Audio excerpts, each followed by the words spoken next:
नमस्कार भाग्य कहेलुची सिंदूर खेल सीरियल देखिए एक जबरदस्त ट्विस्ट। घर को आसीथिबा किछि महिला प्रथमे लिपिका को देखि तांका रूप को नहीं विभिन्न कथा कहिबे।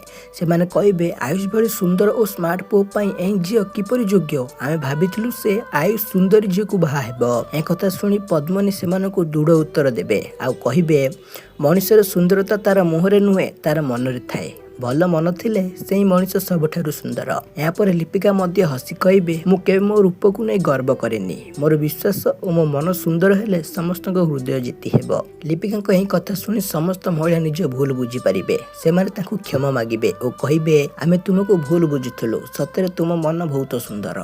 ठीक सेति बेला एक बड़ समस्या सामना को आसीबो। रिटर्न गिफ्ट पे रखा जायतिबा मिठा को मूसा खाई देथिबो। लिपिका बहुत चिंतारे पड़ जिबे। से भगवान को प्रार्थना करिबे हे प्रभु आज परिवार सम्मान किपरि बंचाइबे। किंतु लिपिका हार मानिबे नाही। से तुरंत एक नुआ उपाय बाहर करी समस्त को पाए स्वादिष्ट झालमुड़ी प्रस्तुत कर देबे। महिला माने झालमुड़ी खाई बहुत खुशी होइजिबे आ कहिबे एवं रिटर्न गिफ्ट आमे केबे पाइ नथिलो। यह समस्त को ठारू संपूर्ण अलग और स्मरणीय।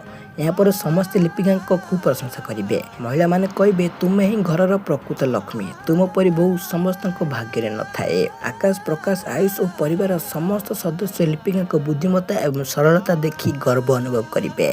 तेरे सांग माने आज एपिसोड रे एमिति एक जबरदस्त ट्विस्ट देखा पाइबे। वीडियो भल लगी गोटे लाइक और चैनल को सब्सक्राइब कर दियंतो।